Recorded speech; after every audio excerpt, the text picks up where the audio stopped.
فرمایا تمہارا شوہر گھر پہ آتا ہے تم اس کی تکان دور کرو، ہنس کر اس کا استقبال کرو، مسکرا کر اس کا جواب دو۔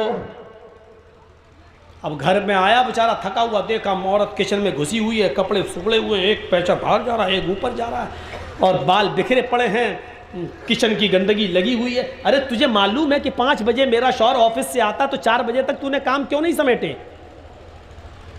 اپنے شوہر کا استقبال اچھے کپڑوں میں، اچھی خوشبو میں، اچھے میک اپ میں کیوں نہیں کیا؟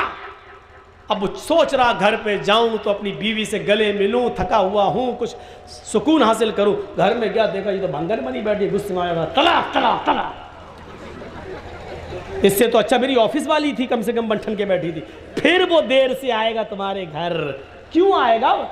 10-9 بجے کیوں بیٹھے گا تمہارے پاس؟ گھر میں آتا تم بھنگن بن کے رہتی ہو، تو پھر آفس والی ہی کو نہ پسند کرے گا۔ میں یہ نہیں کہہ رہا ہوں کہ وہ جائز ہے، وہ غلط کر رہا ہے، لیکن اس سے زیادہ غلط تم کر رہی ہو، کیونکہ تم اس کی بیوی ہو کر اس کو اپنے جسم سے روک رہی ہو اور فائدہ اٹھانے کا موقع نہیں دیتی ہو۔ اس لیے فرمایا کہ اگر عورت کو بچہ بھی ہو رہا ہو اور وہ اونٹنی کی اوپر بیٹھی ہو، زچگی کے وقت، بچے کی پیدائش کے وقت عورت کو ایک اونٹنی پہ بٹھایا جاتا تھا عرب کے اندر تاکہ آسانی سے ڈلیوری ہو جائے، آسانی سے بچہ پیدا ہو جائے۔ فرمایا اللہ کے نبی نے اگر تم اس اونٹنی پر بھی بیٹھی ہوئی ہو اور تمہارے بچے کا ڈلیوری کا وقت قریب ہو اور اس حال میں تمہیں تمہارا شوہر ہم بستری کے لیے تمہیں بلائے، تم سے وہ یہ چاہے کہ وہ اپنی بیوی سے فائدہ حاصل کرے، تو آئے عورت تجھے اس وقت بھی اپنے شوہر کے پاس جانا پڑے گا، اس لیے کہ اس کے دل میں لگی ہوئی آگ کو تیرے علاوہ کوئی بجھا نہیں سکتا ہے۔ اگر اس کے دل کی آگ کو تو نے نہیں بجھایا تو تیرا شوہر غلط کام میں پڑ سکتا ہے، ادھر ادھر جا سکتا ہے، اس کے خرمن میں آگ لگ سکتی ہے، وہ غلط راستے پر جا سکتا ہے۔ فرمایا کہ عورت کو اس حال میں بھی اپنے شوہر کے پاس آنا پڑے گا اور اس پوزیشن میں بھی وہ اپنے شوہر کو اپنے جسم سے نہیں روک سکتی ہو۔ سن لو، اللہ کے نبی فرماتے ہیں اگر تم چولہے پر بھی بیٹھی ہو، روٹیاں پکا رہی ہو، آگ جل رہی ہو، روٹی جلتی ہے تو جل جانے دو۔ اگر تمہارا شوہر تمہیں بلاتا ہے کہ تم سے کچھ فائدہ حاصل کرے تو تم چولہے کو چھوڑ کر، روٹیاں پکانا چھوڑ کر اپنے شوہر کے پاس جاؤ گی، اس کے ارمان کو پورا کرو گی، اس کے دل کے مقصد کو پورا کرو گی۔ اس میں نو نہیں ہونا چاہیے۔ میری ماں بہنوں، یہ تمہارا گھر بنانے کے لیے محمد رسول اللہ نے اس حد تک اجازت دی ہے، اس حد تک حکم دیا ہے عورتوں کو، تاکہ تمہارا بھی گھر بنا رہے اور اس کا بھی گھر بنا رہے اور وہ دوسری طرف نہ بھٹکتا۔ شوہر کی اطاعت اور فرما برداری ہر حال میں ضروری ہے۔ یہاں تو شوہر کی اطاعت ہوتی ہے، شوہر کی۔ اللہ کے رسول اپنی بیوی کی تعریف کر رہے ہیں، عائشہ صدیقہ کی، تو عائشہ بھی تعریف کر رہی ہیں، اور ادھر تو حال یہ ہوتا ہے کہ عورتیں جلدی تعریف کرتی نہیں ہیں شوہر کی۔ زندگی بھر ناز و نعمتوں سے پالتا رہا ہو، ایک مرتبہ اس کی آپ مرضی کے خلاف کام کر دیجئے، یا ایک مرتبہ تھوڑا سا اس کو پیسہ ویسا کم مل جائے تو کیا کہے گی زندگی میں کبھی سکون ملا ہے تمہارے گھر؟ پوری زندگی پہ پانی پھیر دے گی، آپ کی پوری زندگی پہ پانی پھیر دے گی، پوری زندگی پہ۔ سنا ہو قصہ، ایک پیر صاحب تھے، ان کی بیوی ان کو پیر ہی نہیں مانتی تھی۔ بھگ تیرے جیسے 336 پیر روز دیکھتی ہوں بھگ۔ ایک بار اس عورت نے دیکھا کہ آسمان پر ایک پیر صاحب اڑ رہے ہیں، مصلی ہوا میں بچھا ہوا ہے اور اس پر کھڑے ہو کے نماز پڑھتے ہوئے جا رہے ہیں۔ تو عورت نے اپنے شوہر سے کہا ایک تم پیر بنے پھرتے ہو، آج میں نے ایک پیر دیکھا ہے۔ دیکھا ہے کہاں؟ آسمان میں۔ کیسے دیکھا؟ کا مصلی بچھایا تھا۔ اچھا، ہوا میں اڑ رہا تھا۔ بیوی نے کہا ہاں تمہیں کیسے معلوم؟ نماز پڑھ رہا تھا نا؟ ہاں۔ ہوا میں اڑ رہا تھا نا؟ ہاں۔ وہ میں ہی تو تھا۔ اس کا شوہر بولا وہ میں ہی تو تھا۔ بیوی جھڑ سے کہتی ہاں مجھے لگا کہ تم تھے۔ کہا کیوں؟ کہا اسی لیے تو ٹیڑھے ٹیڑھے اڑ رہے تھے، اڑنا نہیں آ رہا تھا تمہیں، پھر کبھی نکال دی۔ ابھی تک اس کی تعریف کر رہی تھی، جب سنا کہ یہ کہہ رہا کہ وہ میں ہی تو تھا تو کہہ دی تبھی تو ٹیڑھے ٹیڑھے اڑ رہے تھے۔ اور ایک مرید نے اپنے پیر کو خواب میں دیکھا کہ جنت میں گھوم رہے ہیں، 70 حوروں کے بیچ میں بیٹھے ہوئے ہیں۔ ہمارے پیر صاحب جنت کے شہد اور دودھ کی نہروں میں گوتے لگا رہے ہیں، صبح آنکھ کھلی ان کی, کہنے لگے اپنے پیر صاحب کو جا کے خوشخبری سنا دوں کہ ارے تم تو جنتی آدمی ہو. جیسی پیر صاحب گئے, پیر صاحب کے گھر مرید گیا, اس نے دروازے کو دستک دی تو کیا دیکھ رہا, اندر آوازیں آ رہی ہیں, تڑا تڑ تڑا تڑ.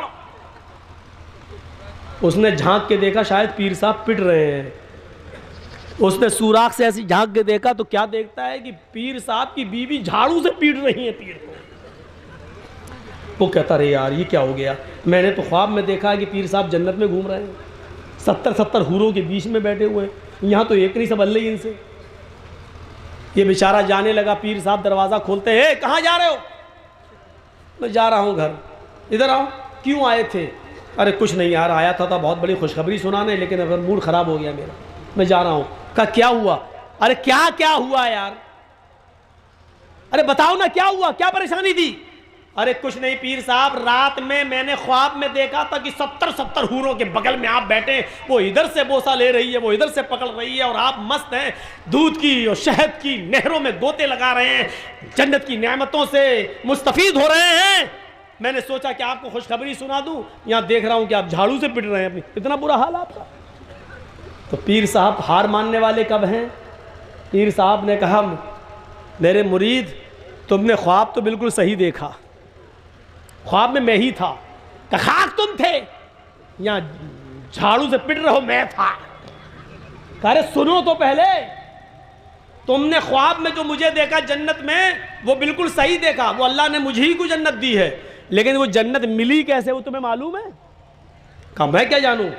کہا اپنی بیوی کے ہاتھ سے روز جھاڑو سے پٹتا ہوں اور اسی پر صبر کرتا ہوں, اس صبر کے بدلے میں اللہ نے مجھے جنت دی ہے. پیر صاحب ہار ماننے والے کب ہیں؟ مولوی اور پیر کبھی ہار مانتا ہے؟ کبھی نہیں مانتا. وہ کوے اور کبوتر والا چٹکلا سنے ہیں نا آپ؟ ایک شکاری کے جال میں کوا بھی پھنس گیا اور کبوتر بھی پھنس گیا. تو کوا بھی رو رہا تھا کاؤں کاؤں کاؤں, کبوتر بھی گڈر گڈر گڈر پھنس گیا. تو کوے کو غصہ آیا, کوے نے کہا چپ, گڈر گو کرتے کرتے کان پکا دیے میرے. تو کبوتر بولا تو بھی تو کاؤں کاؤں کاؤں کاؤں کر رہا ہے, تو نے تو میرے کان پکا دیے. تو کوا بولا میں تو اس لیے رو رہا ہوں کہ کبوتر بولا ارے میں تو اس لیے رو رہا ہوں کہ میں تو حلال ہوں,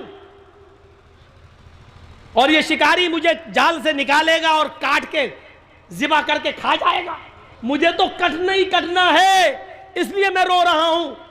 تو نے کاؤں کاؤں کاؤں کاؤں کر کے میرے کان کائے پکا دیے. چپ. کوا بولا میں تم سے زیادہ پریشان ہوں. کبوتر بولا مجھ سے زیادہ پریشان ہوں؟ ارے تو حرام ہے, تو یہ تو جال سے نکال کے اڑا دے گا شکاری, تیرا کیا کرے گا؟ یا پنجرے میں بند کر دے گا تو کھانا پانی دے گا, تو کٹے گا تھوڑی, ہمیں تو کٹنا ہے. کوا بولا چپ, کٹنا ہے. یہ جال کسی جاہل کا نہیں ہے جس میں ہم پھنسے ہیں, یہ ایک مولوی صاحب کا جال ہے جس میں ہم پھنسے ہیں. کبوتر بولا کیا کہ ہاں. تو کبوتر نے پوچھا کہ مولوی صاحب کا جال ہوا تو کیا ہوا؟ کرے مولوی پہ کوئی بھروسہ نہیں, کب کوے کو بھی حلال کا فتویٰ دے کے کاٹ کے کھا جائے. میں تم سے زیادہ پریشان ہوں, مولوی کبھی ہار مانتا نہیں, پتہ نہیں کب فتویٰ دے دے کوا بھی حلال ہے, یا یہ کہہ دے کالا کوا حلال ہے, یا یہ کہہ دے کہ 2 پیر والا کوا حلال ہے.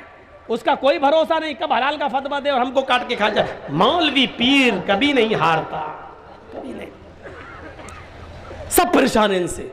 تو وَأَطَاعَتْ بَعْلَهَا, اپنے شوہر کی اطاعت و فرما برداری. یہ 4 کام جو عورت کر لے, امام کائنات نے فرمایا, اللہ کے نبی نے فرمایا, الْمَرْأَةُ إِذَا صَلَّتْ خَمْسًا وَصَامَتْ شَهْرًا وَأَحْسَنَتْ فَرْجَهَا وَأَطَاعَتْ بَعْلَهَا, جو عورت یہ 4 کام کر لے, 5 وقت کی نماز پڑھ لے, رمضان کے پورے مہینے کے روزے رکھ لے, اپنی شرمگاہ کی حفاظت کر لے, اور اپنی شوہر کی اطاعت و فرما برداری کر لے, فَلْتَدْخُلْ مِنْ أَيِّ أَبْوَابِ الْجَنَّةِ شَاءَتْ, ایسی عورت سے کہا جائے گا آئے اللہ کی نیک بندی, تیرے لیے جنت کے 8 دروازے کھلے ہوئے, تو جس دروازے سے داخل ہونا چاہے ہو جا, تو جس دروازے سے جانا چاہے چلی جا, تو جس دروازے سے انٹری پانا چاہے پا جا، تیرے لیے جنت کے 8 دروازے کھلے ہیں۔ میری ماں بہنوں لو، تمہارے لیے یہ 4 کام کرنے پر اللہ کے رسول فرماتے ہیں کہ جنت میں انٹری مل رہی ہے تمہیں۔